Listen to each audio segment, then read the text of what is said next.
Okay, let's begin. Thank you all for coming. So welcome to Geely Design Visions, an online public event where we aim to share some of new and futuristic concepts in automotive design. So for this event, we have selected 5 pitchers who will share their early stage concepts or visions, if you will, for the future of mobility. Before we get started, let me briefly introduce myself. My name is Toby. I am an employee of Geely Holding Group, located in Hangzhou, China. And for those of you who don't know, Geely Group is a global mobility group that includes several well-known international brands you might have heard of, including Geely Auto, Zeekr, Lynk & Co, Volvo Cars, Polestar, Proton, and Lotus. We have a global network of manufacturing and assembly plants, R&D centers, and design centers, including Geely Design China and Geely Design Sweden, who will be involved in the event today. And my name is Eija Hämäläinen. I'm the cluster manager for Oulu Automotive Cluster, co-organizer of this event today. And I'm located in Oulu, Finland, the city behind me. Great to have you with us today. Did you know that every day over 3 billion people are using wireless technologies developed in Oulu? We have a very strong business ecosystem where 20% of the people are working for information and communications technology sector. And thanks to this vibrant ecosystem, Oulu Automotive Cluster has something unique to offer for automotive industry. First of all, top-notch expertise in radio technologies in 5G and future 6G networks, supporting intelligent manufacturing and autonomous driving. And secondly, state-of-the-art printed electronics, supporting design freedom and sustainability, 2 topics designers all over the world love to work with. And in this event, we are very happy to collaborate with Geely and Mingle Advisors, our local business partner in China. Thank you, Toby and Eija. I'm Lauri Tammi Tangming, my Chinese name, from Finland, founder of Mingle Advisors. We are based in Hangzhou, Zhejiang, one of the most innovative, active provinces in China, where also Geely is coming from. Companies like Alibaba and so forth coming from this area. Very excited and happy to work together with Geely Design and also Oulu Automotive Cluster for today's event. We have been active with Mingle Advisors, our team, helping Finnish companies to land China, also global and Nordic companies, especially in the automotive field, but also fields such as energy, education, and so forth. We have a team in Beijing, Shanghai, Hangzhou, Taiyuan, and in Helsinki. Very happy to support collaborative bridge building between China and the world. Today, the world needs business, this kind of collaboration, creative new ideas to help us forward.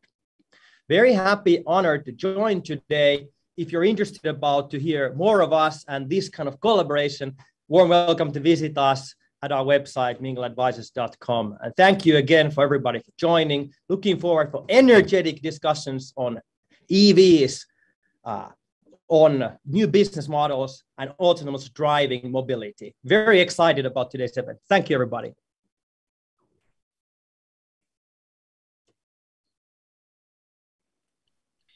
Excellent. So for the event today, we'll have a panel of judges from Geely Design, both Sweden and China, who are going to provide some feedback on the concepts that are going to be presented today. So judges, could you please introduce yourselves as well as your role in Geely Design? Hi, Joseph, yes. would you like to go first? Right, sorry. Joseph. So we should start from... Hello.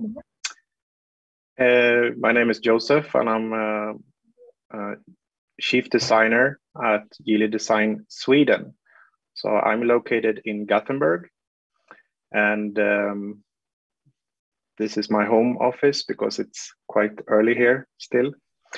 And I work mainly in the HMI and UX field at Geely Design Sweden. Thank you. Looking forward to this very much. Okay. Excellent. Mark? Hi, yeah, I'm Mark Oldham, based in Shanghai, China. I'm an exterior design expert in the studio here, supporting the team. We have a very young team, and it's consists of exterior, interior, HMI, and also color and trim. We also have full modeling facilities here in the studio. So at the moment, we are home officing also. Unfortunately, lockdown is applied to Shanghai at the moment. So, but hopefully we'll be back in the studio soon. Looking forward to the proposals, and yeah, look forward to that. Thank you. Thank you very much. And I believe we have Bogdan on the line as well. Yes, hi. I'm Bogdan Popescu. I'm a senior interior manager, also colleagues with Mark, same studio. Actually, probably the biggest studio, design studio in Shanghai. Especially, it's very close to the city center, so it's really convenient for all of us. But now we are in lockdown, so we are hoping to be back at work Monday or tomorrow, who knows. So yeah, thank you for inviting me as a judge, and we'll see what's the presentation. Great, yeah, let's get to it. I don't believe we have any other judges in here, so let's go. Thanks everyone for joining the event today, and for those of you who are sorry, excuse me, sorry, I think Elsa is also there. We could just sorry, Elsa. Yeah, Elsa has joined by iPhone. I think. Elsa? Oh, it dropped. She dropped. That's okay. Let me just introduce Elsa a little bit. Yeah, Elsa is the director of color and material, and also HMI. So if you have some questions or something, you could just ask about her. I think she will join this meeting soon. Yeah, she's also from Lee Design Center, Shanghai. Excellent. Okay, thanks judges for joining the event today. And for those of you watching on YouTube, please go ahead and ask any questions you have in the chat box towards our pictures or our judges, and we'll pick some out to ask them later on. Okay, let's not waste any more time and get straight into the pitching with our first pitcher. And we first have Joona Kallio, designer and entrepreneur from Espoo, Finland, with a new personal mobility concept. Joona, welcome on board. Hi, everyone. This is Joona from Finland. Since I remember, I have been obsessed with cars and be fascinating about them. When I understand to take a pen on my hand when I was a kid, all the things I was drawing was cars. This is actually a Father's Day card that I drew to my dad when I was 2 years old.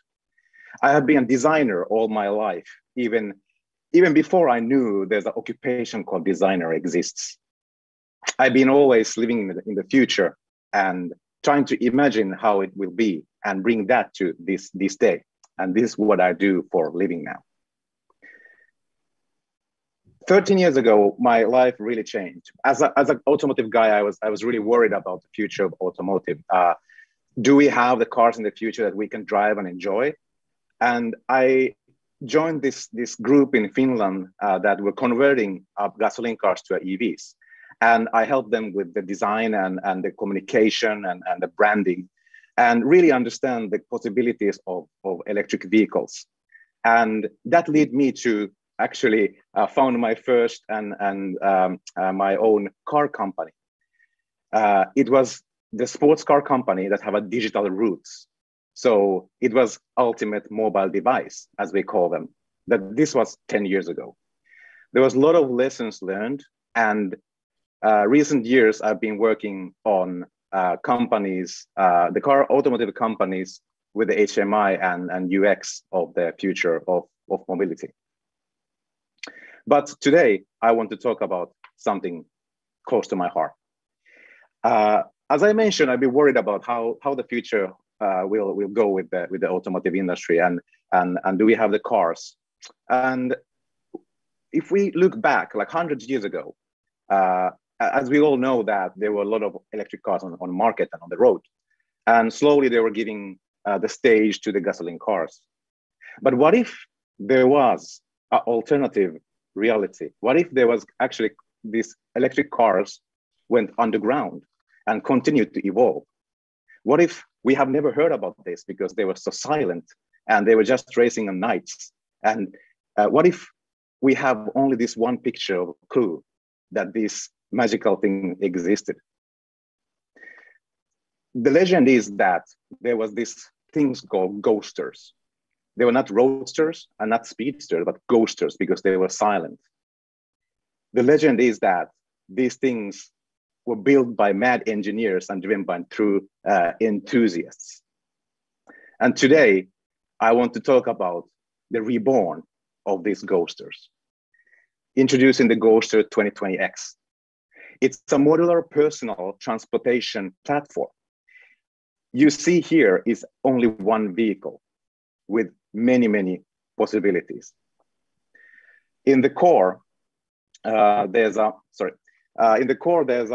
this one vehicle that can be dressed up with the different parts and options. So there is an electric, tightly packaged electric car, two-seater, that can be attached with all of these panels.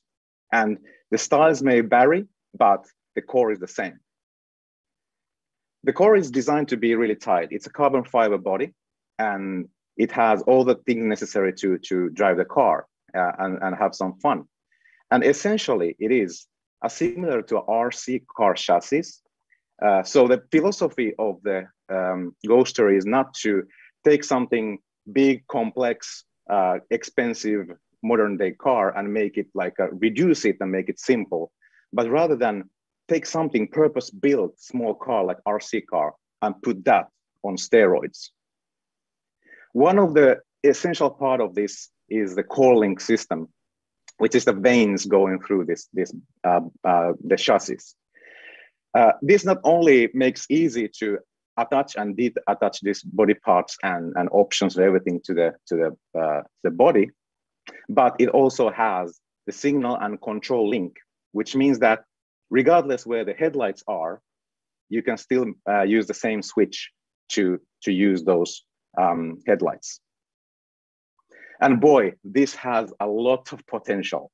So because you can have the electricity and signal going through the whole car, you can do a very amazing stuff with this. So this actually, the concept fits to a global mega trends, because people now want upgradability, repairability, and longevity from their products. And this ticks all the boxes. And of course, for the manufacturer, this has a huge aftermarket opportunity like never before, because you can keep having this long relationship with your clients and then keep on updating their cars and offering new versions of the kits, and even with the small series kits, because the chassis are there, you can just like custom 3D print things. It's really interesting of that DIY spirit that the Ghoster is representing. Maybe some of those cars are collectibles. So I made this NFT collection of the 100 different Legend of Ghoster cars that you can collect today. So that was the Legend of the Ghoster and Ghoster 2020X. Thank you. Thank you, Joona. What a visionary concept. Comments or questions from the judges, please.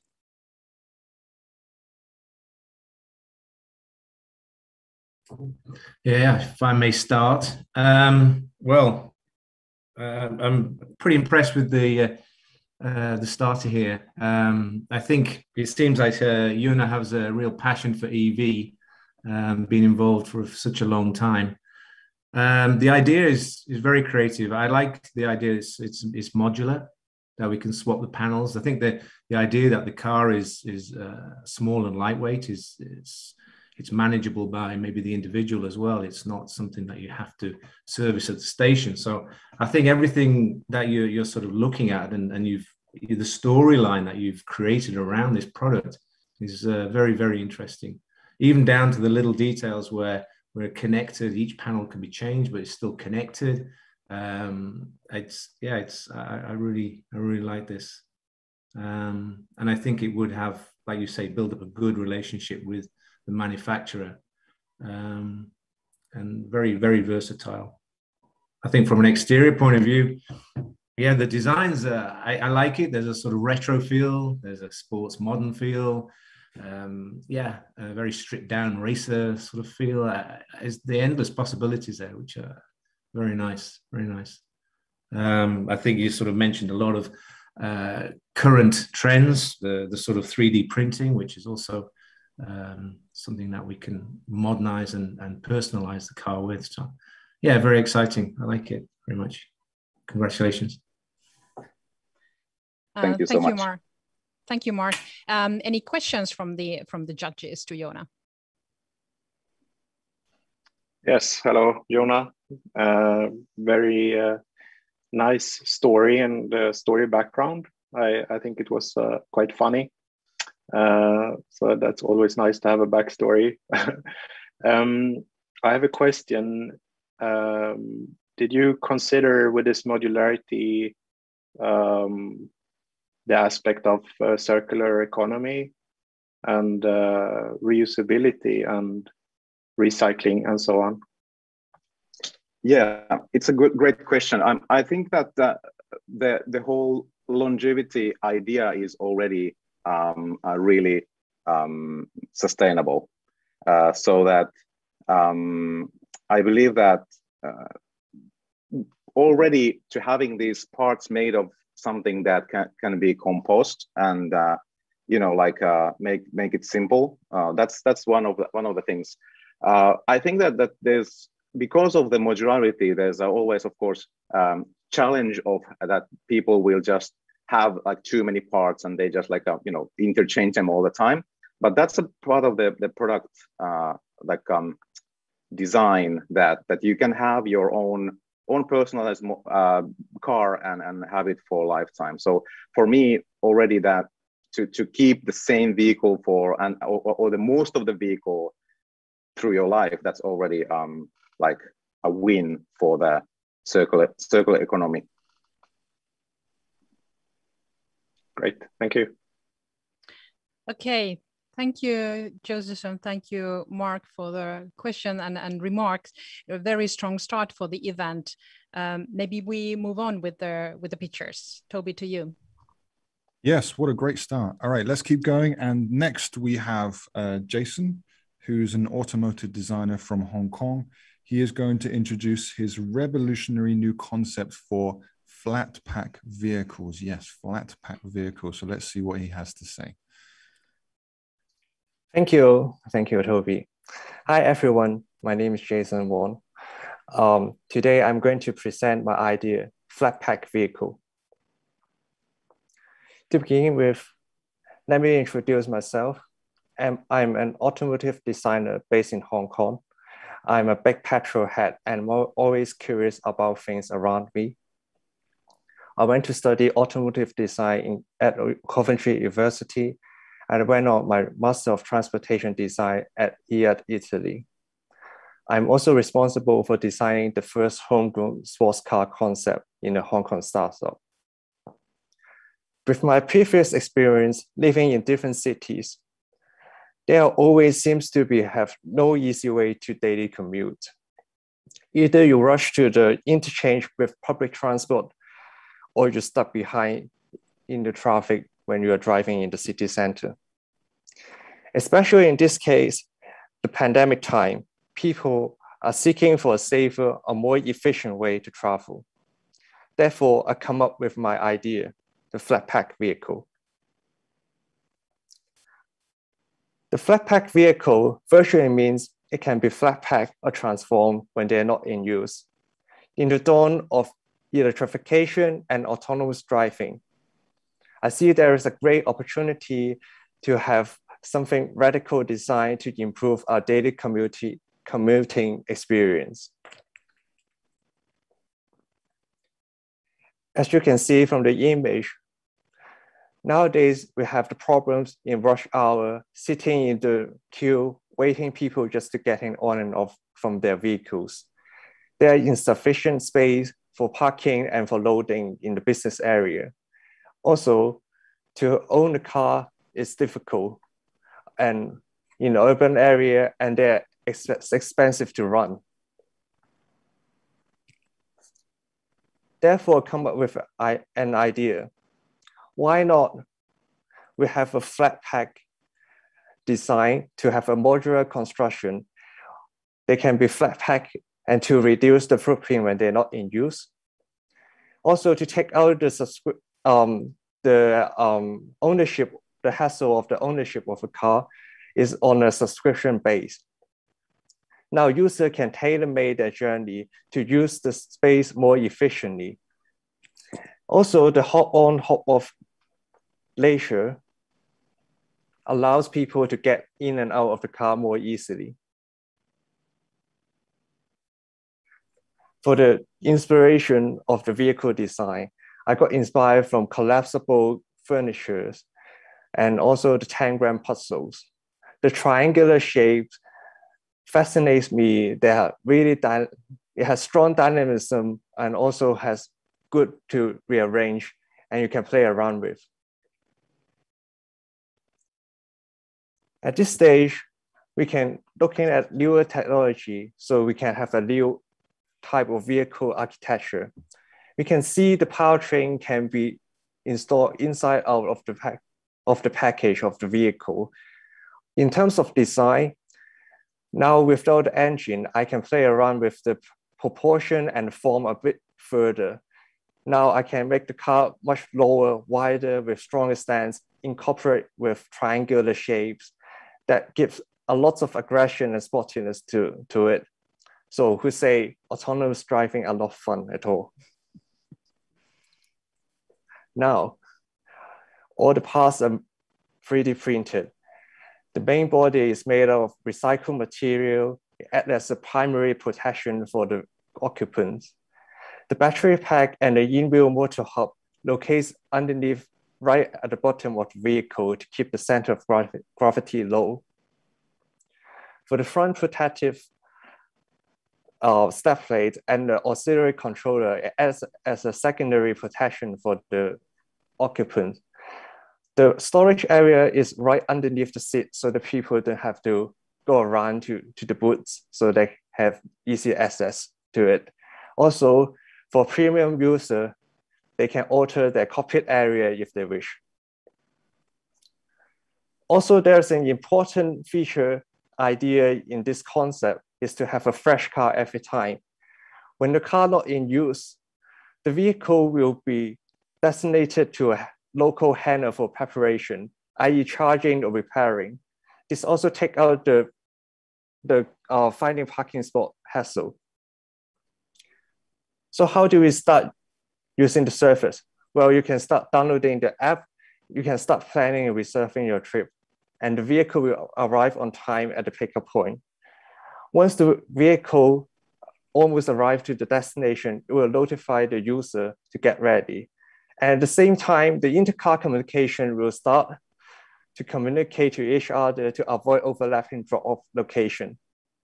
Once the occupant alighted from the vehicle, they will be transformed into a shorter configuration to save space, and they will return to the hangar.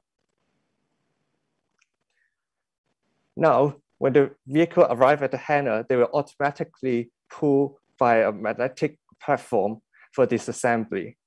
At this stage, the vehicle will be prepared and checked up, and all batteries will be recharged. The hangar itself is run by solar panels automatically itself. Once the vehicle is being checked, they're ready to go. So in conclusion, the flat pack vehicle aims to save space with its design utilized with the use of technology to increase efficiency. Also, the autonomous and transformable leisure and the easy hop-on, hop-off leisure benefit fit people to getting in and on and off the vehicle easily.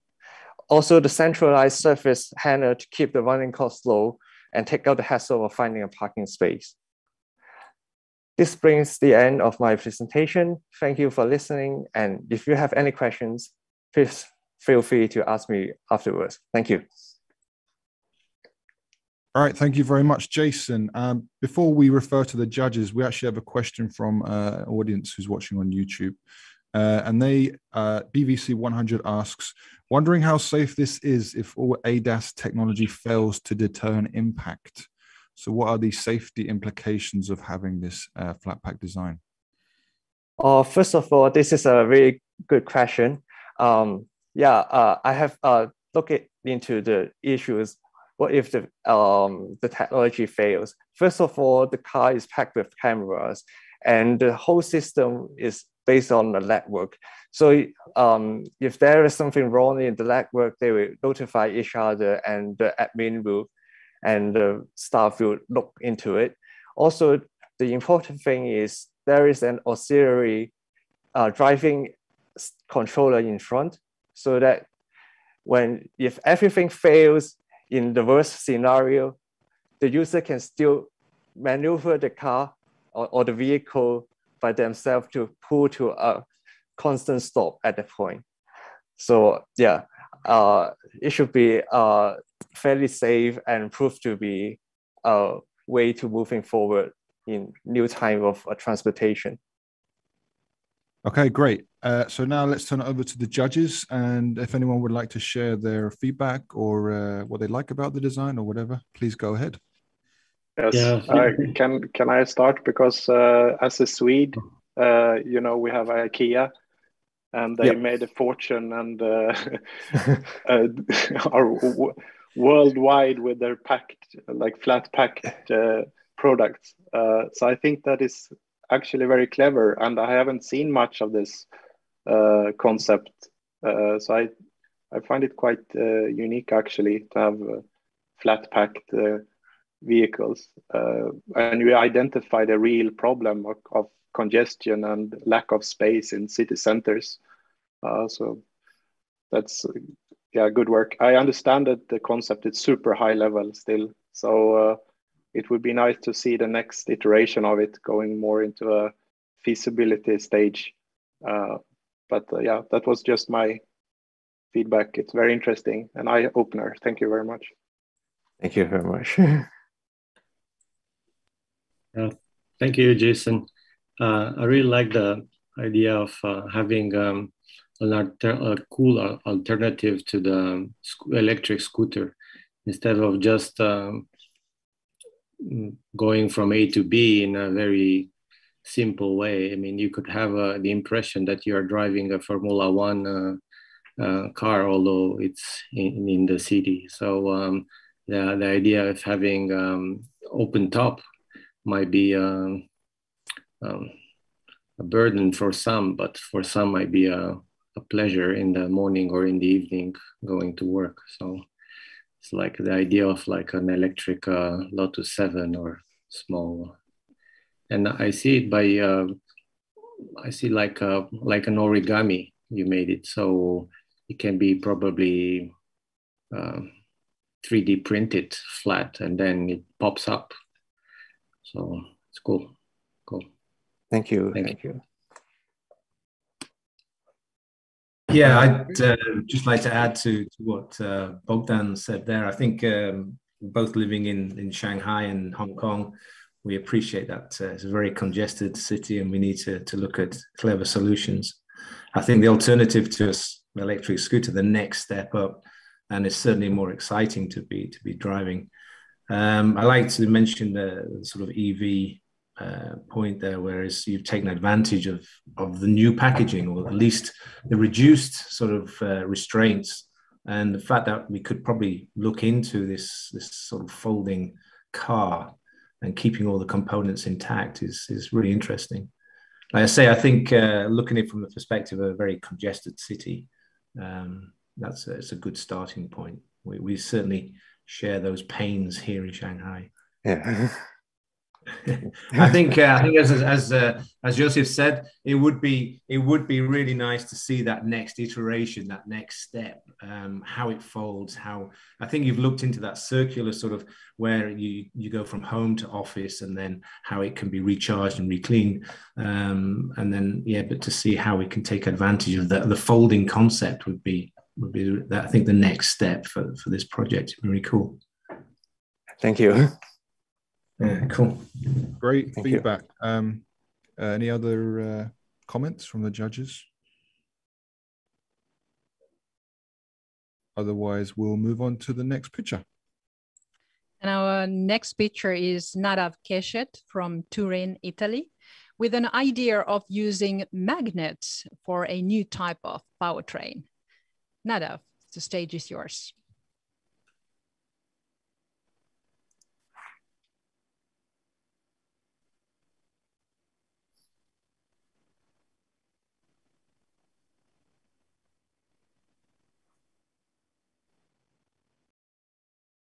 Hello, everyone.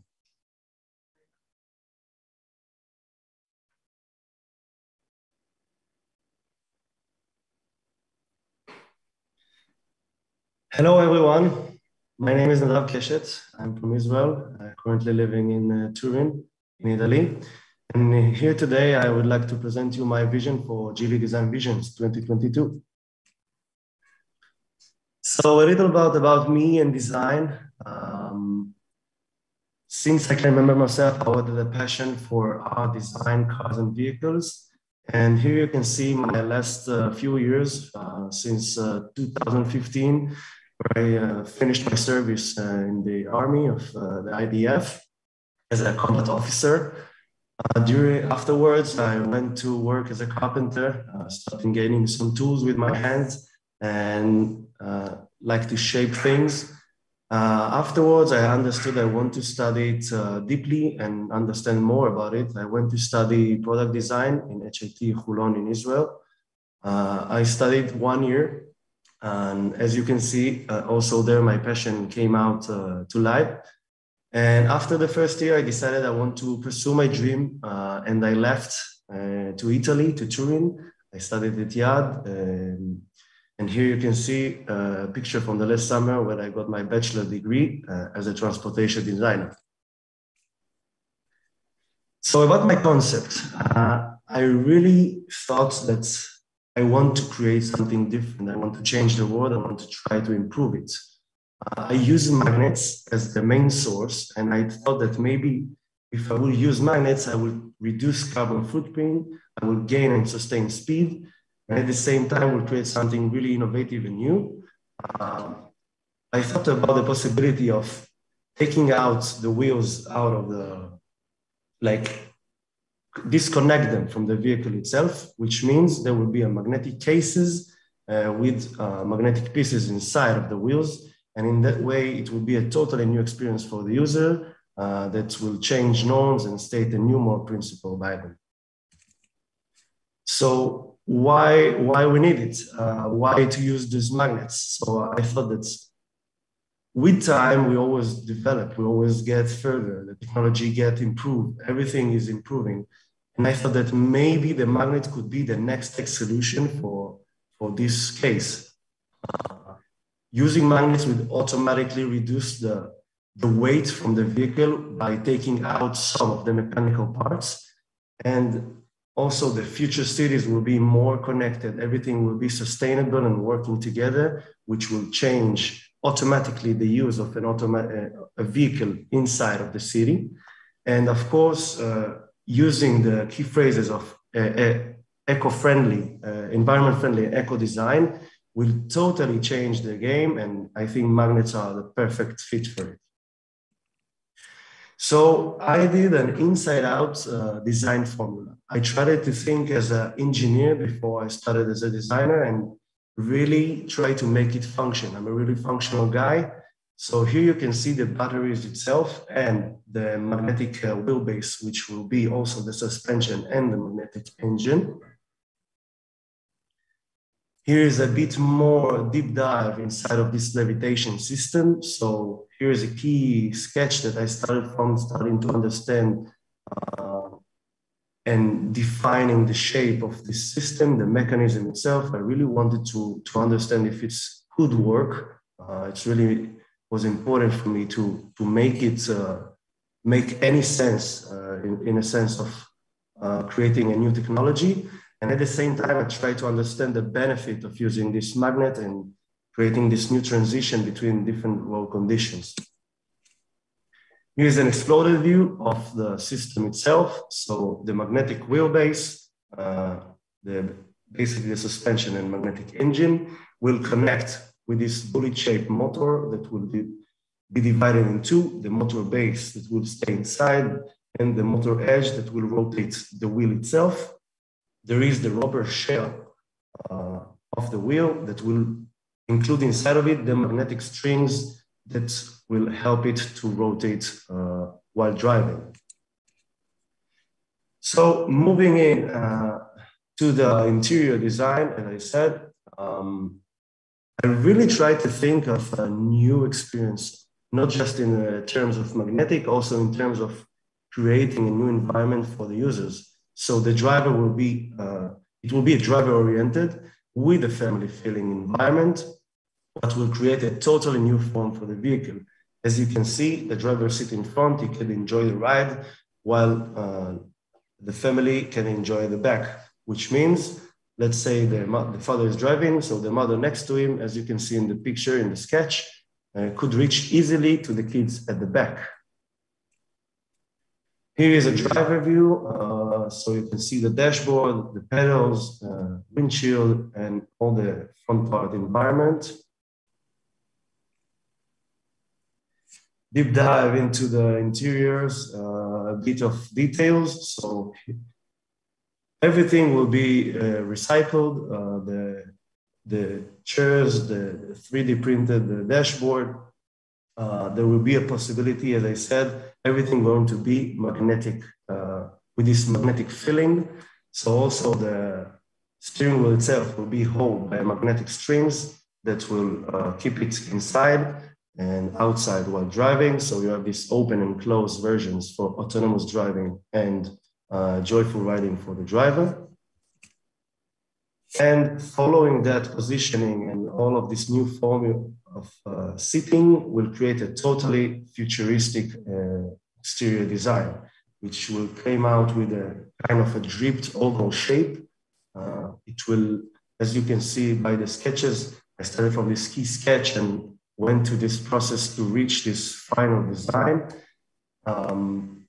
It will connect with transparent plastic fenders that will keep the wheels protected and safe, and at the same time, a nice visual for the user that you will see all the magnetic movement.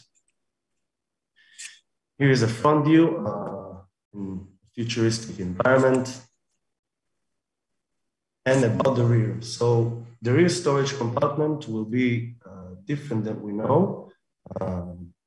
This one will work like a pull-out drawer and with a pop-up sliding door, which will help you and make it more accessible and optimal for a user to put luggage inside.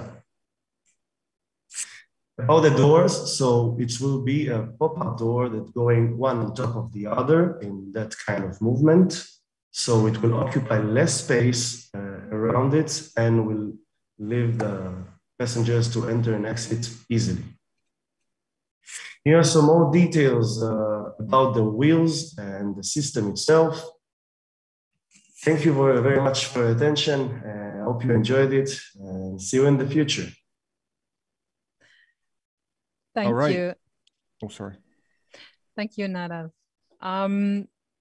Questions and comments from the judges, please. Hi, certain generic comments from my side. I'm very much impressed about this whole presentation, especially the part of the professional background, how you have pursued your dream with passion to become a vehicle designer. That is really, really impressive. And you have thought through many details, including technical solutions, including styling, including user experience for both interior, exterior, holistically. For me, this is a very mature, complete design solution provided.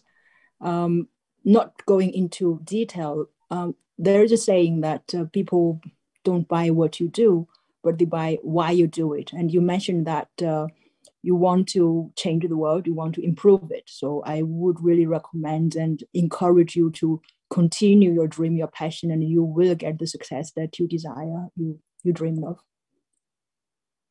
Thank you very, very much. I really appreciate it.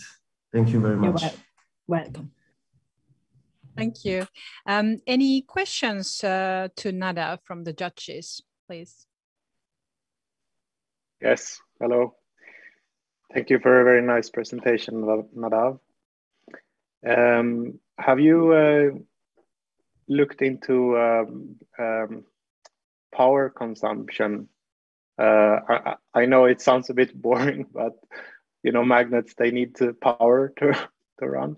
So have you looked at that, for example, with the levitating wheels? I assume you need to look into power loss in the friction of ball bearing versus power consumption from the magnets. Have you started looking into that? Thank you very much. Yeah, actually, I looked a lot. Of course, I'm not an engineer, but I looked a lot and so many videos to understand if it is making any sense. And I try to understand how to create it work in the correct way. And I saw a lot of mechanism working by just the first push, which means creating just the first push, and afterwards it will gain and sustain the speed it's already need. So which means you will not use a lot of power to move it.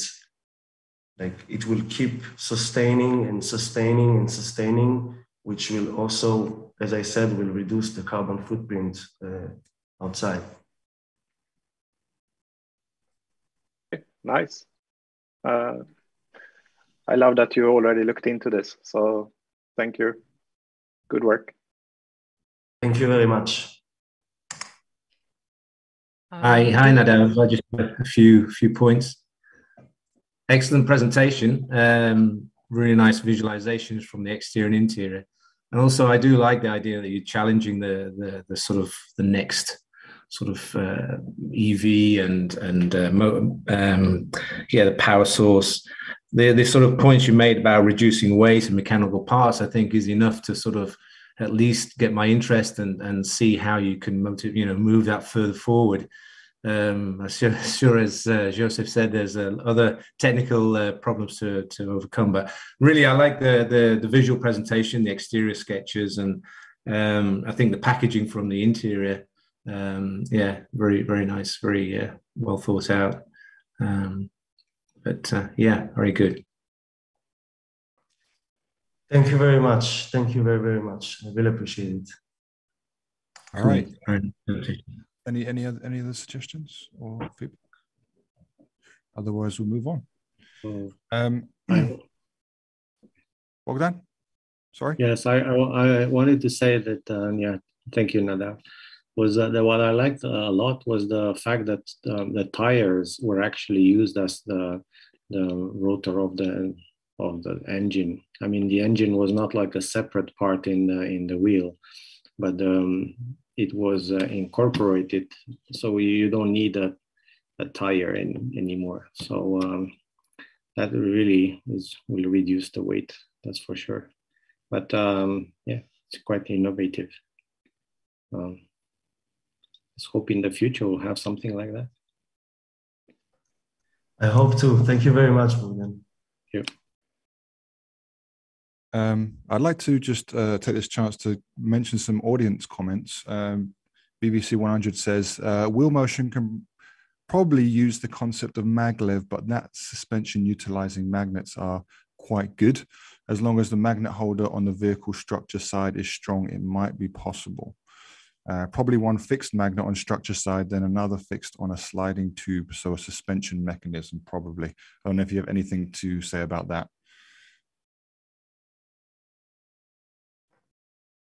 No, thank you. Okay, there you go. You've got your solution. But I will take it. I will take it into consideration. Thank you.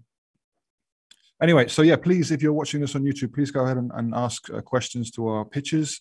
And also, if you have any questions for the judges at Geely Design, if we have time at the end, we may ask some of your audience questions to them.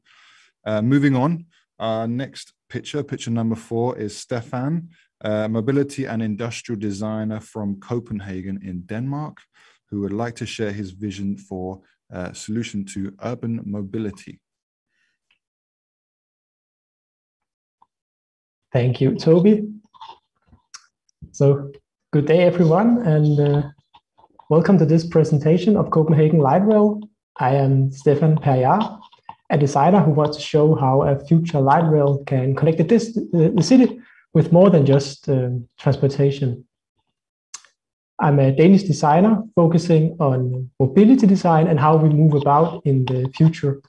I'm much interested in the power of design to frame life. I'm from Copenhagen, but calling today from Italy.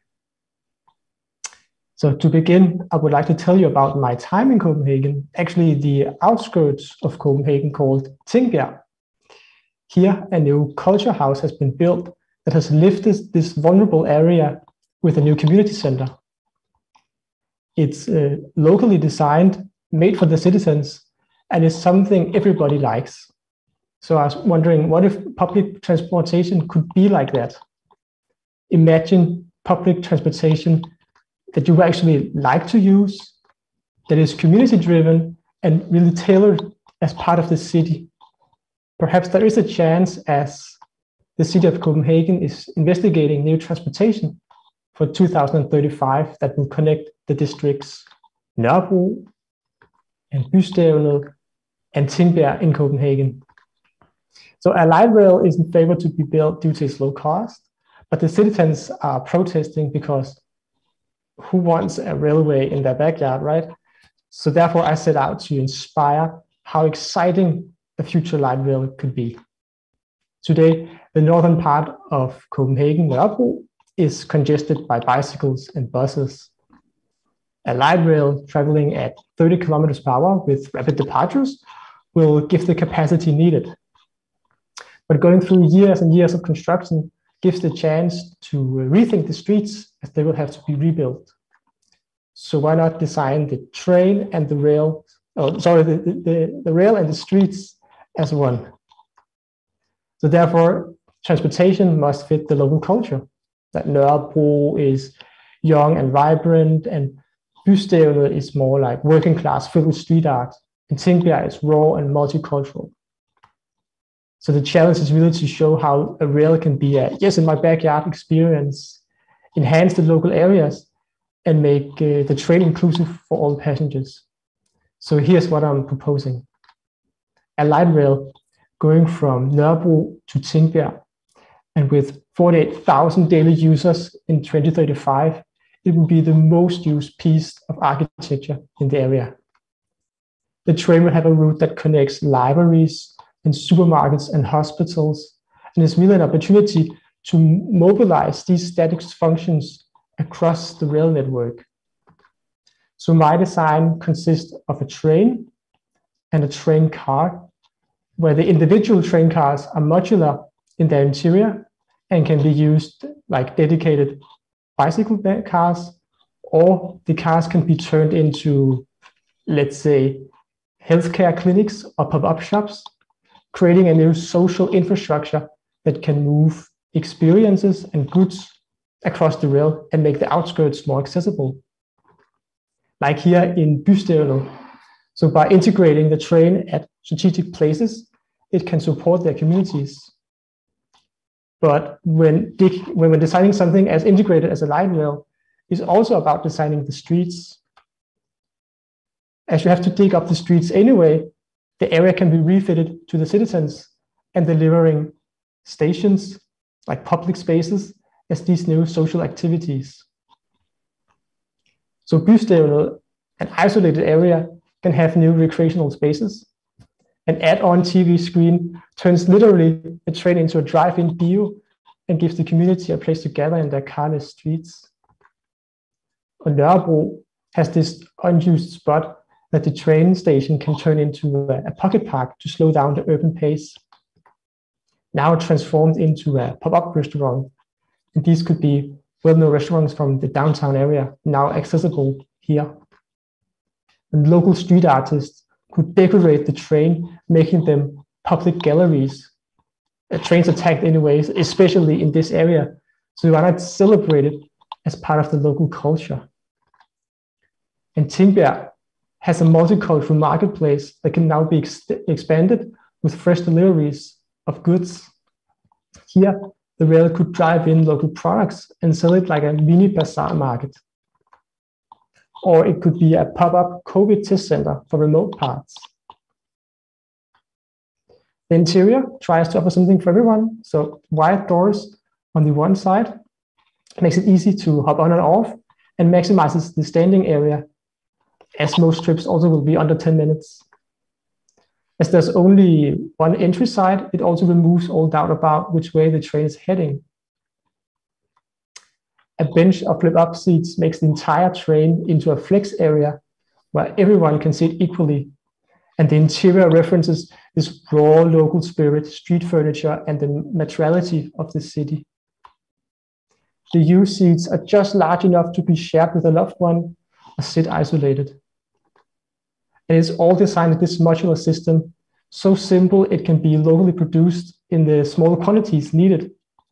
It replaces expensive tools and foreign factories, so we can kind of design our way out of these off-the-shelf products that are being copy-pasted into every major city. In return, the module gives an urban aesthetics that fits the local area.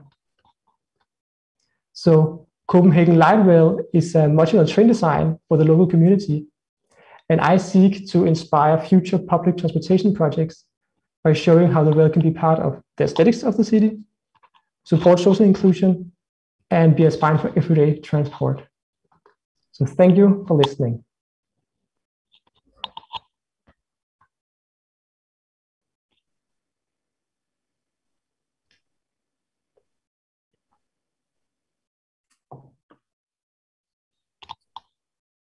Okay, thank you very much, Stefan. So any questions from the judges about this mobility solution that we've just been presented with?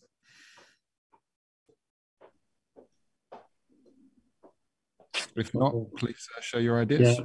Yeah, thank you, Stefan. It's really, really good.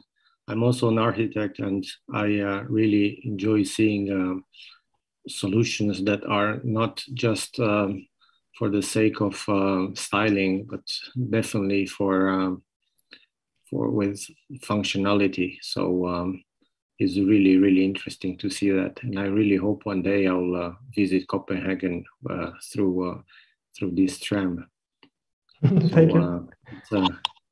It's a mix between a moving house and a tram or transportation today. So it's bringing I'll say transportation not through the emotion of styling, but through the functionality of the home. So I think people will feel more comfortable riding this kind of vehicles. My question is actually, is it on rails? Because it looks like you have wheels. The rails are not like conventional rails. It's completely conventional rails that following the European standard size and width. So yeah.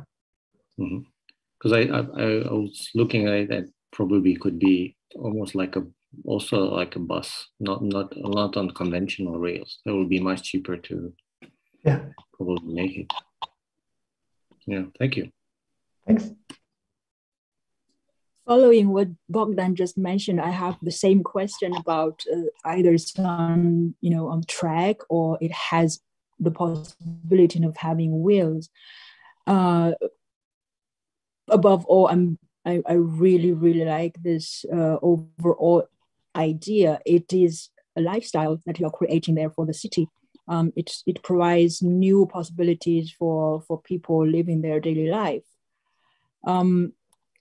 When there is one photo, you show one of the compartment is parked on grass. So that was where the question in my mind came, how it moves from the track to the grass, because there it looks like a camper van and really a nice recreational space. Yeah. Exactly. So it still drives on rails, and you can actually also today make rails that goes on grass. Some of the rails we have here in Denmark do actually run on grass as their track. You just have to cut it real nice. Oh. But yeah, you can. So I mean, the entire idea of having a train that runs on rails is that it creates an infrastructure, and you can't really beat that in any ways. It's very efficient, and you kind of lay down the rails in your city for having these experiences and things that can go around in a much more concrete way than you can do on wheels. And also when you design train or tram buses on wheels, they tend to be smaller and less compact than you can do when you put them on rails. Cool. And probably for a solution, it does need a local, government corporation to plan all that, because we are not really allowed to park our car or part of our van anywhere in the city. Exactly. So when you start making these rails, you also make the room in the city for that. You actually create these train stations that now are becoming social stations where these experiences can happen. So if you don't do that, if you have to park your camper van or like a pop-up food stall, it will kind of have to like battle its way into these markets to be placed, and all of a sudden this infrastructure just naturally happens. Thank you. Thanks a lot. Thank you, Elsa. Hi, Stefan. Hi, Mark. Nice presentation. I think, yeah, that was my first concern was initially looking at the presentation without your introduction.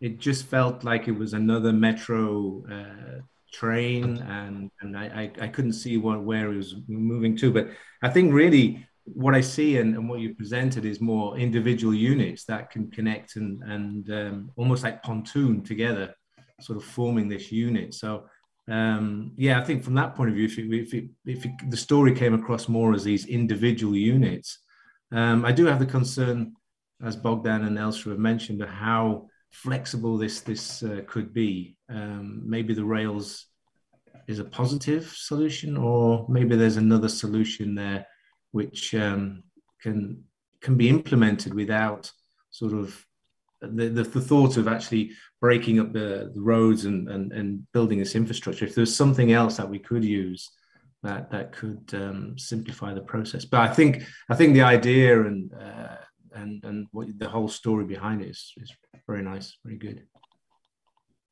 Thank you. Thank you. Yeah, we actually had a similar question from an audience member who asked, wouldn't utilizing the current infrastructure make more sense? No need for a rail, kind of like an autonomous bus or box. Have you considered the implications of autonomy in your design?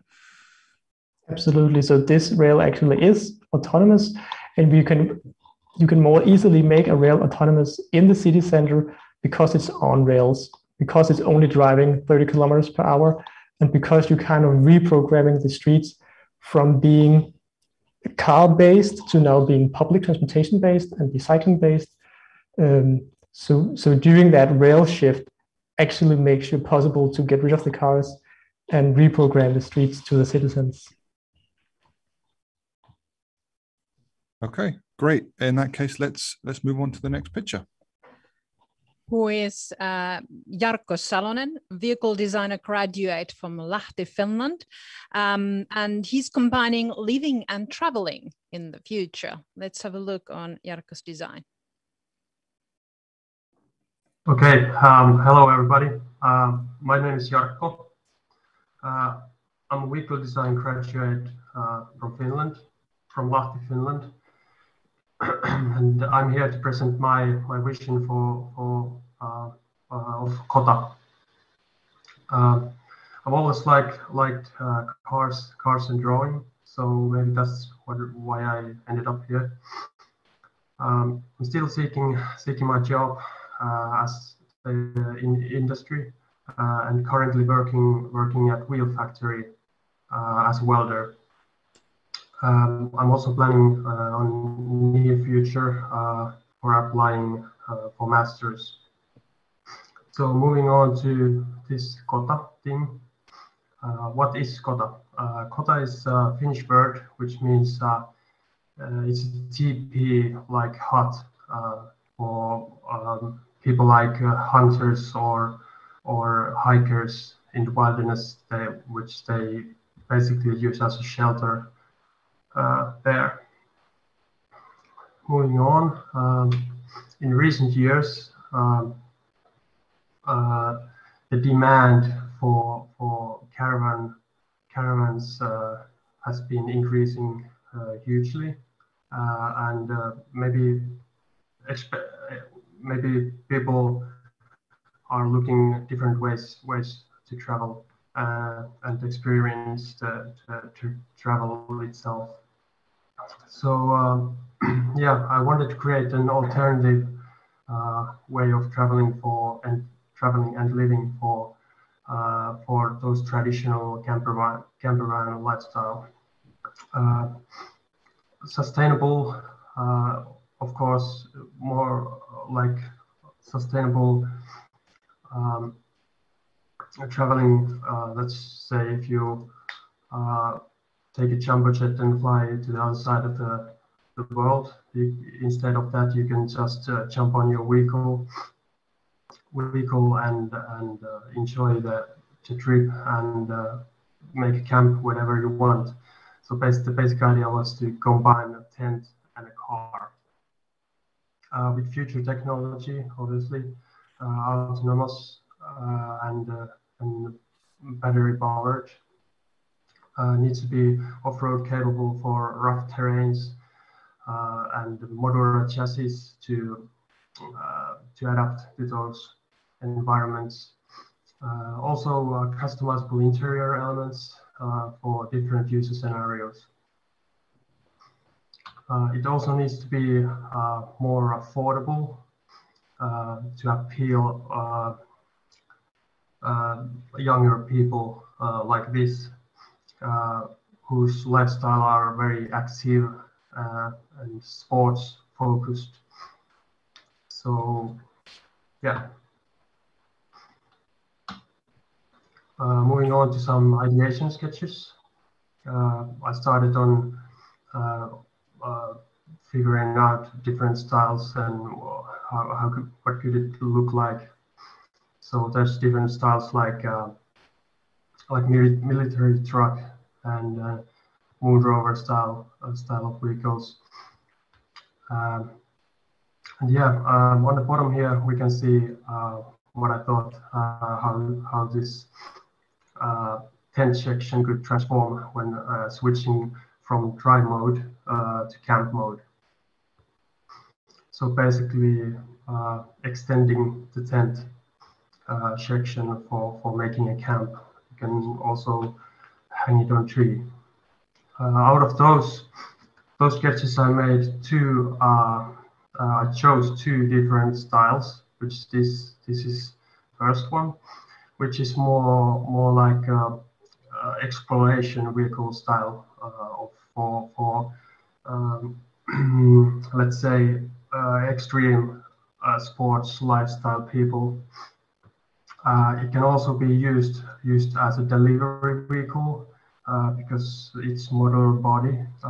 Here you can see separate platform which includes the batteries and motors, and on top of that you can fit the cabin section and the tent section, which is basically a tent with a roll cage type of frame over it. So yeah, moving on to the next one, which is more architectural like. a little bit simpler design with wooden elements, and it's heavily inspired by treehouse. So the idea is you can hang it on tree because you can detach it from the platform, the body of the tent section. Great for wildlife photographers to shoot some animals out of there with your camera. And here you can see the drive mode, vehicle in drive mode, and vehicle in camp mode. So the middle section kind of rises up and forms a tent, teepee-like tent.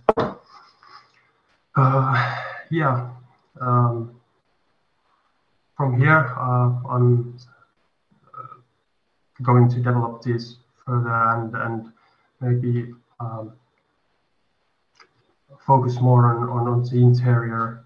I was thinking about the interior being modular too, so maybe something like seats could be removable, so you can use them as camping chairs outside of the vehicle and things like that. So yeah, I'm really looking forward for your comments and feedback. So yeah, thank you for your time, and yeah, thank you. Thank you, Jarkko. Do we have questions, comments from the judges? Are you campers yourself? Yes, I'm a bit of a camper, also like sailing and camping with a tent and so on. So I feel that this is also one of the mega trends, actually, connecting with nature and getting out of the city as well. When cities grow, people tend to also want to get out to nature. So I think it's on track with the trends. I felt that we jumped straight into your design process, which is nice and interesting to see. It would be nice to see which one of these different directions and sketches you would choose to go further with. That would be the next step, to pick one strong concept and detail it. Yeah, interesting. As a general note as well, it's fun to see so many different directions. Like, it's very culturally driven here, feels like. So from Finland we have the camper, and from Hong Kong we have the foldable, and Denmark we have the society driven. So it's very, very fun, very nice. Thank you very much. Thank you, Joseph. Yeah, it was our intention to get their versatility and diversity in the presentation. So nice to hear your comment. Any other comments or questions from other judges to Jarkko?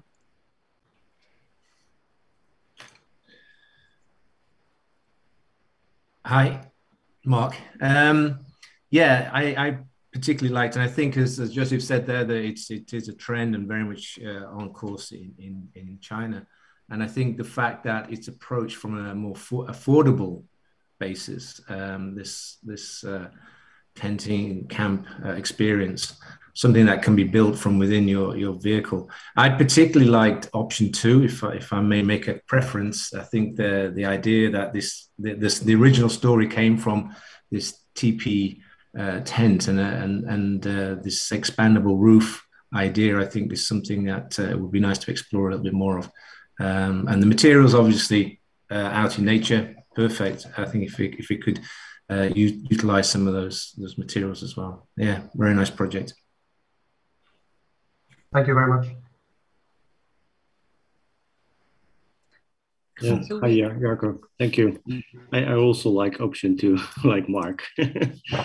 So I thought it fitted much better with your concept. So yeah.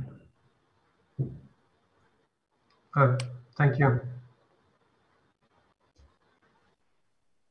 Okay, if there are no further comments or questions from the judges, shall we move on? And it's to you, Toby. Okay, great. So some really great pictures we've had today and some excellent feedback from the judges. So now we're going to move on to the next stage, which is the moment of truth.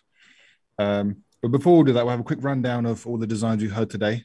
So first we had Yuna with his Ghosters, his new personal mobility concepts. After that, we had Jason with his flat pack vehicle designs. Number 3, we had Nadav with using magnets for his new type of powertrain, along with some other ideas in there. Number 4 was Stefan with his urban mobility solution. And finally, we had Jarkko with his combining living and traveling in the future. So now I'm going to pass it over to the judges to share with us which design they like the most. As for the criteria, I'll leave it entirely up to you. Of the 5, which one did stand out the most for you?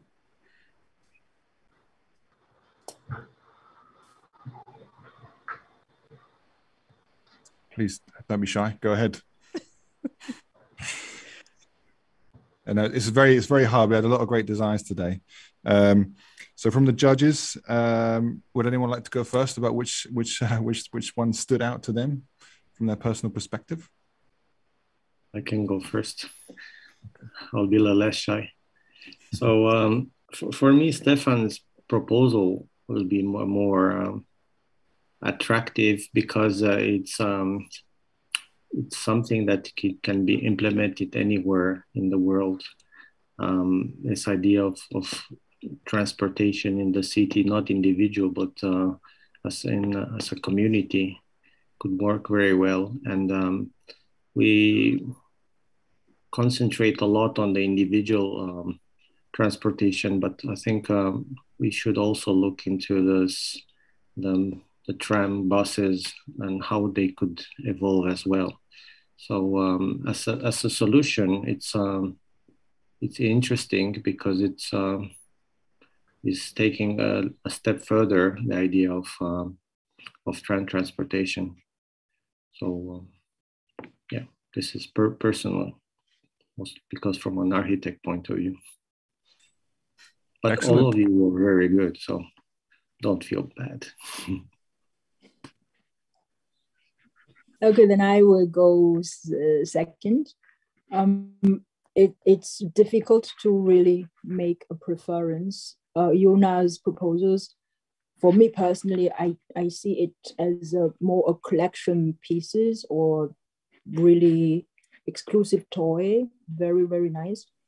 Jason's is very futuristic, very brave, and as an idea, linking with IKEA idea, this is really a breakthrough regarding how we assemble the cars today. And with Nata, as I commented, I'm very impressed about the passion, also about the technical solution that you thought through already behind the proposal, all the details. And Stefan's proposal is a much bigger solution, not for individual, as Bogdan said, but more for a bigger future city life solution, which would save energy in general and provide more convenience and a new way of living. And with Jarkko, the exploration about outdoor life, it's very much diverse regarding how we can use the car as a vehicle. My vote, among others, I give it to Stefan because of the similar reason as Bogdan said. It's a bigger than just individual solution. That's my comment.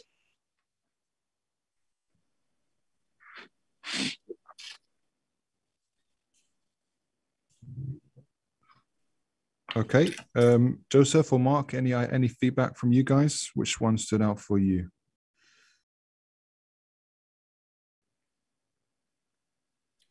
Yeah, if I will go in first, I think as Elsa has pointed out there's some very interesting projects from each of the ones, some of them tackling more individual there's this passion for the individually tailored car. I think that was a pretty unique idea. I still quite like this idea. Going straight over to the one that has been talked about a lot with Stefan. I think the idea that it's beyond even urban mobility, as we're all exploring autonomous driving, we're also looking at city trends and how we can transform the city. So I think it's sort of tackling quite a lot of issues at the moment, which are at the forefront of the mobility design, not just the individual car, but how we can transform our cities as well. And accept a new sort of form of transport, so mass transport. So I think that's hitting a lot of buttons and is a very strong contender. I do like Jako's sort of TP idea. Again, that's something that's very strong in China, this exploring nature. But yeah, I think the sort of urban mobility and the solutions that it's providing is with Stefan, definitely.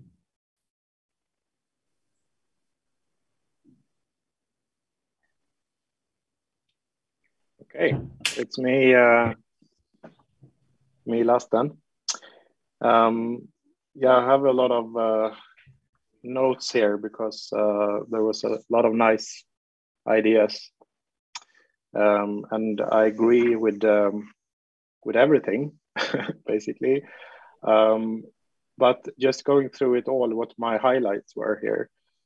So from Jona, apart from the modularity, which I think is it's a trend, and it's not it's something that everyone needs to think about, I think, in the future.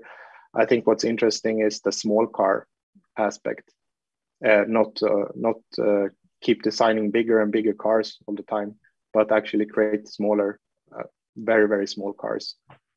I think that's the future for big cities, at least. Jason, I found the concept very unique. I haven't seen that before, like the flat packaging cars. Yet to see if it can be real, but the concept direction, I love it.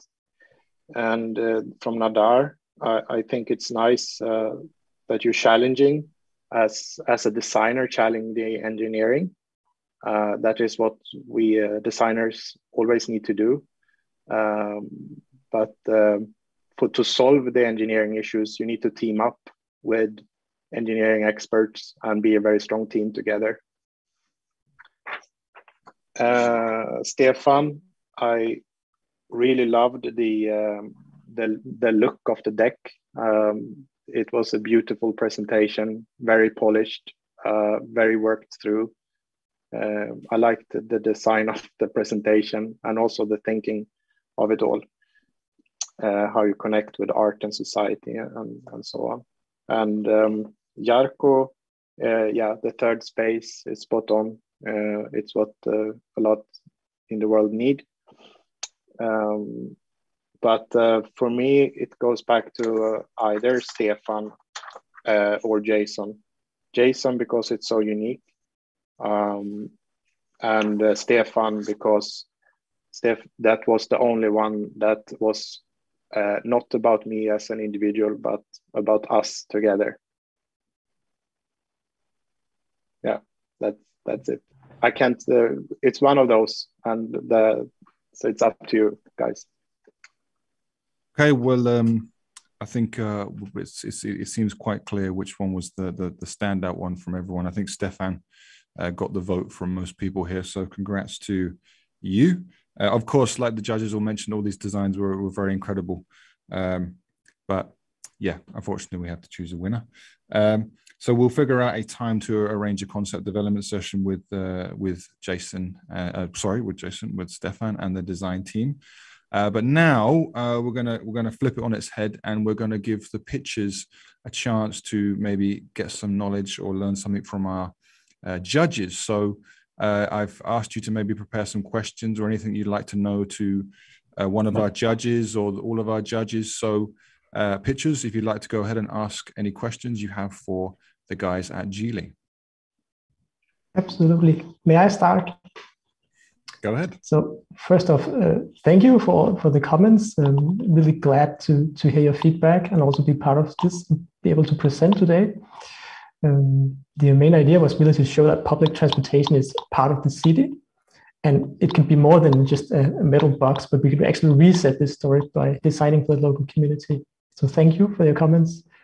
I have prepared a question for you that is like being in a car design company. What does your process look like before starting a project? Because I understand as an automotive manufacturer, the answer is always a car, but is that really always the best answer? So what does your process look like before starting a new project?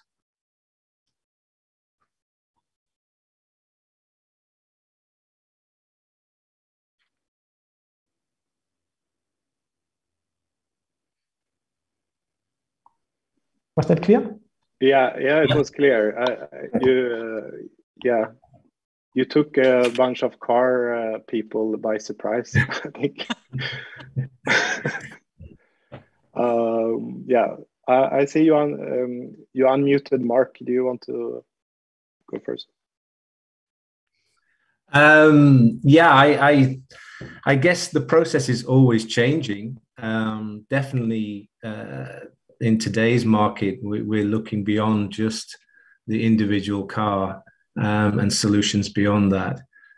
Previously to being in Geely, I also looked at sort of autonomous and looking beyond just the individual car. So that's, I think, why your particular project struck a chord. And definitely manufacturers need to catch up with some of the trends. Maybe we are in some ways a little bit stuck in our way, looking at individual units of mobility, whereas we need to look at the bigger picture. So the process is moving forward, and I think there are some radical changes in the process at the moment. But at the moment, we still do look at some individual mobility solutions. So we need to move forward. Yeah.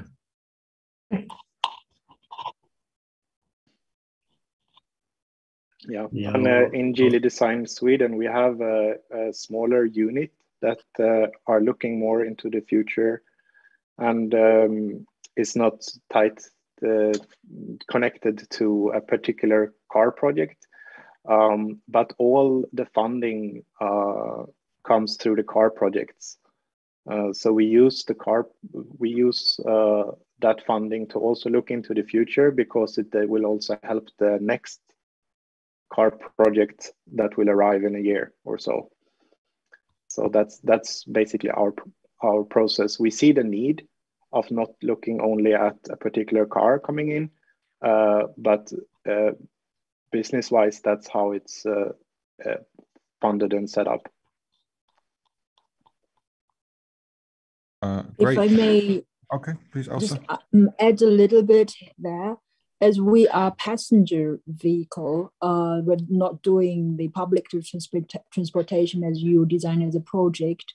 So our projects, to my experience, that we do have the consumer study as the very first step.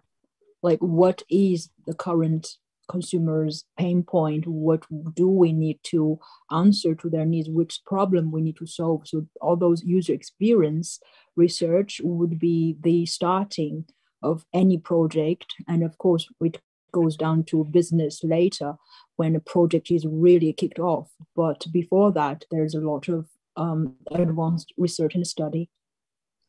Yeah. Okay. Let's keep going. So thank you for your question, Stefan. Any other pitchers would like to ask something to the Geely designers?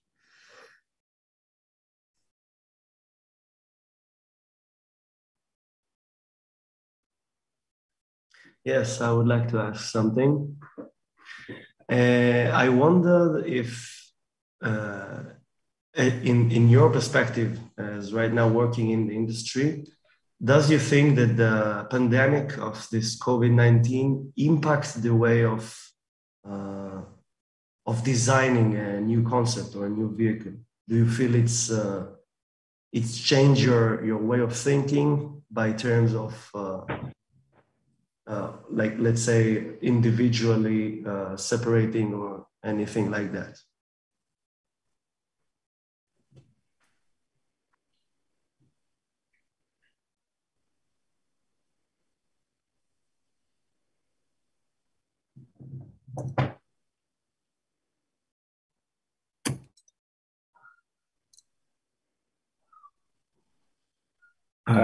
Okay, I can start then because no one else. I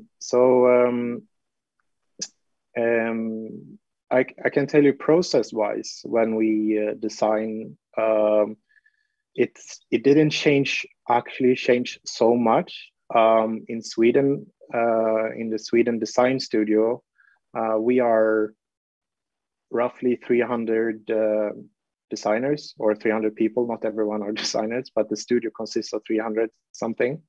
So it's quite a big studio. And we have 2 car brands that we do design.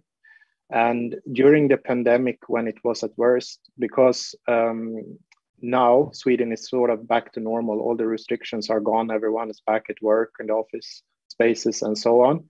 So it's like normal again here. But during when it was lockdown, it wasn't really total lockdown, but partially lockdown, some worked at home. So people working digitally, for example, the HMI and so on, worked at home because they could do that. But then it was a lot of people that had like exemptions to the rules and worked in the studio, because we have a clay studio. We have interior and exterior clay studio. We build prototypes. And the CMF, color material finishes, upholstering and everything needs to be present on location because it's physical entities. So that didn't actually change, and now we are back again. So it's all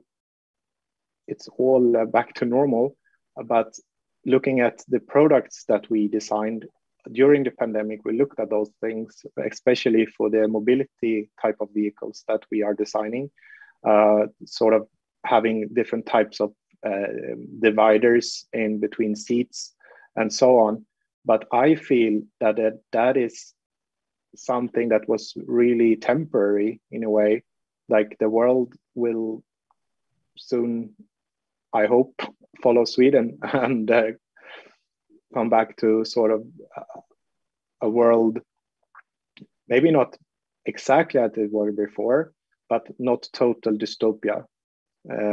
So it could be maybe in a taxi, you will still need that because you don't want to get a regular cold, or you just want some privacy. But it's not that extreme anymore, I feel. To add on a little bit again, that prefer privacy or driving their own cars than public transportation during this period of time.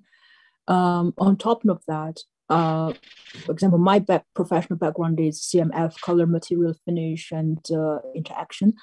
From a material point of view, we thought a lot about how to give or provide more protection for our cars, that consumers, when they drive, when they get in, they feel safer. So there are materials which was developed, which is more antibacterial, or the filter which, you know, cleans your air inside the cabin much more clearer, that no bacteria, virus is inside your car.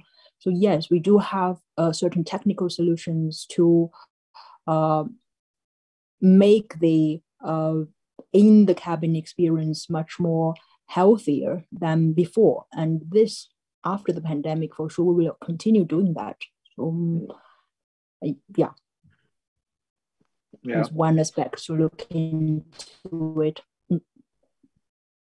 And for HMI and interaction, we also during the pandemic started to look more into gestures and so on. So you don't, if it's a mobility vehicle, you don't have to get your hands dirty by touching a really greasy screen that everyone else before you touched. So that's also some options there. Thank you very much for your answer. Great, some good questions. Any other the other pitchers would like to gain some insight from our Geely designers?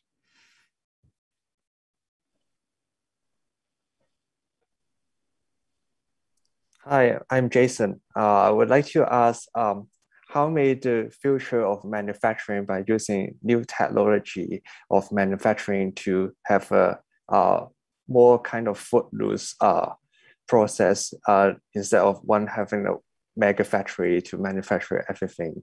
Do you see there is a trend coming, or also I would like to learn about how would the new manufacturing process will impact on the design of future vehicle? Thank you.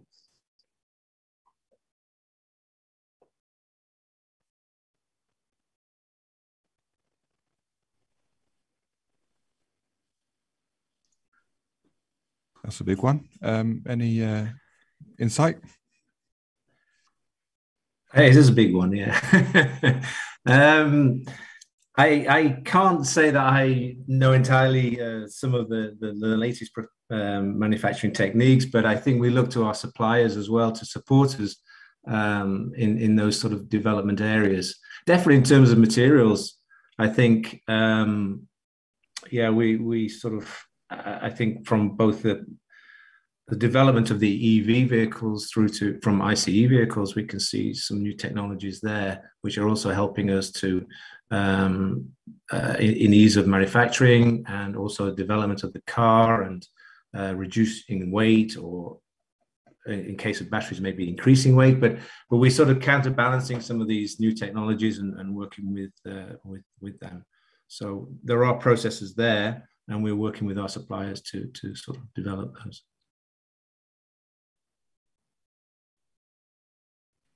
Thank you, Marco. I would say something that I don't know if you've seen the trend in manufacturing is not necessarily integration. So probably you see that like Tesla is looking to mega factories. I mean, they're about their batteries, but in cars, most of the components are built by the suppliers, and they are coming just on time in the factory. So the factories are not as big as they used to be, because all the components are brought by the suppliers exactly like 1 hour or a few minutes before production. So the plant doesn't need to be very big. So it allows the manufacturer to be more flexible and to cut costs. So yeah, this is how it is today. I don't see it being like in the past, or like the Rouge plant from Ford, where everything was built then there. They were bringing the raw materials and the cars were rolling out from the factories. Today is not the case. Thank you very much. We appreciate it. Thank you.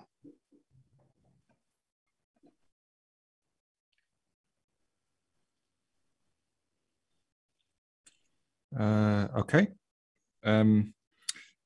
Yuna or Jarkko, is there anything you'd like to ask to our judges? Well, not such as a question, but deeply, I'm grateful for this opportunity, and thank you for all of your kind words towards my concept. This was actually, I already said to Eija in the early call that just because this competition exists, I could push my concept forward. So that's already for me a big win to be here in the finals. So thank you for the opportunity, and yeah, I'll looking forward for the reactions what this may have in the future. But thank you so much for my part. Thank you.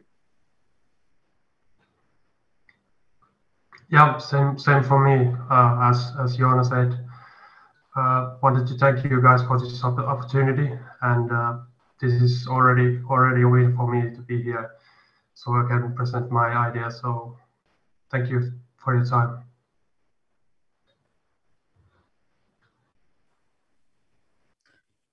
Okay. Aya, anything to add?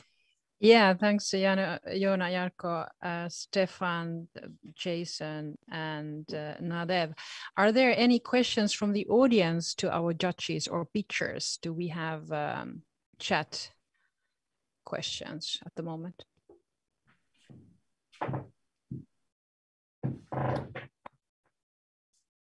No, is the short answer to that. Okay. But I believe Larry would like to ask something. He told me it's going to be a short question. He's going to get to the point quickly. Good. I'll open up. Okay. I'll open up here. Thanks, Toby. Really fantastic presentations, by the way. Truly opening up the minds of everybody here, and brilliant comments. We were discussing here with Toby, also with AI and many of the designers before, the massive change that is happening in this automotive industry. Truly a revolution. Electronic vehicles, autonomous driving, business models. Many of our friends commented us that it's difficult for them to understand this. It's kind of like the experts only understanding the big change. There's a lot of technology, engineering, design questions. Can you explain to our viewers globally in China, Finland, Nordics, elsewhere, what is the biggest of these mega trends? How is it changing our society? Electronic vehicles, people say that now it's already 5 to up to 10% that people use it. And China is truly creating many of those innovations. And this Geely Nordic cooperation between China and Volvo, Sweden, and what always also strongly part of it. It's pretty cool to see what's actually happening there and going on there. But that's like massive changes that are happening, and people don't seem to get the big change that is impacting our societies. People don't buy their cars. They maybe borrow the cars because they use only a few percentage of their time for using the cars. It's like a massive change happening there. What is the most important of these mega trends? Can you help to open up that a little bit? That's something that many of our viewers have been interested about.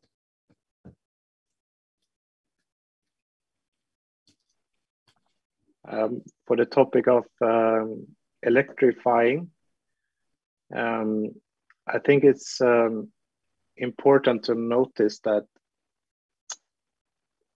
there is not enough rare earth minerals to create batteries, not as the batteries are constructed today, at least, but it is physically impossible to switch all cars to battery cars.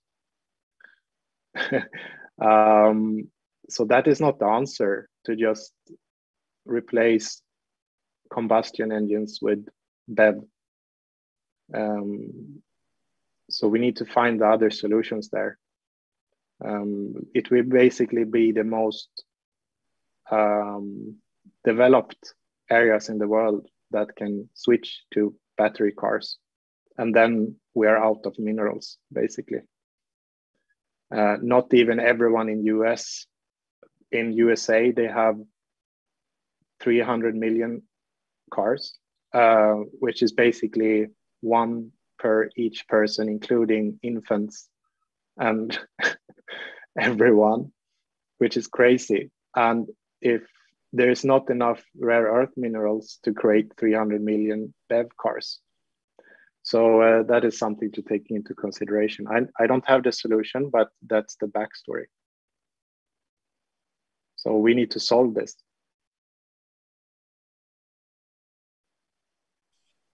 And you're getting there, I think, with these concepts.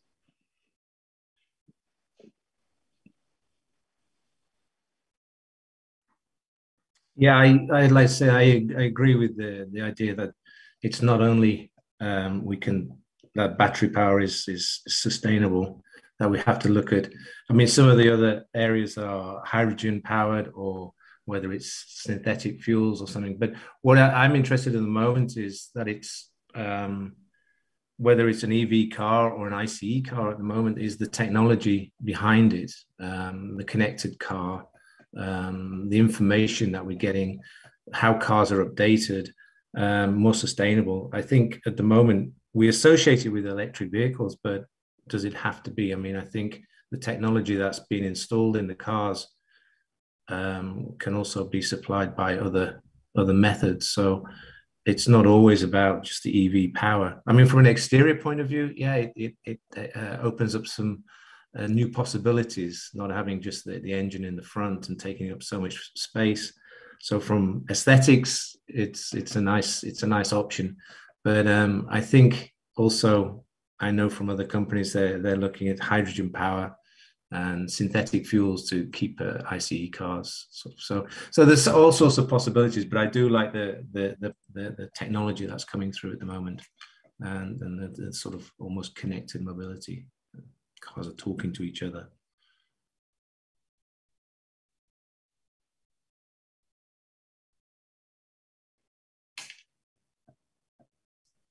Well, for me, I came 3 years ago in Shanghai. And I came from France, and I don't know if you know, in Paris there are so many scooters and motorcycles. And the biggest difference, what when I came here, I realized that it was the noise. I mean, all the motorcycles here are motorcycles. The scooters are electric, and they are not making noise, and the city is quiet. So coming from Europe, you come here to China, you expect a lot of noise, a lot of like Asian city, but it's not at all. It's very quiet, and it's a pleasure to walk in the street and breathe normally, and also not hear. I mean, actually, it's sometimes dangerous because you cannot hear the cars, the electric cars, and you cannot hear the scooters. So the biggest revolution, what I see, and it's how quiet the city can become. In terms of packaging, there is no big difference. The electric cars look very similar to the other IC cars, and in terms of just driving, they're also very quiet. So that's where the biggest, for me, revolution is that you suddenly you can relax just because you don't have all this noise of buses and trucks and when everything becomes electric.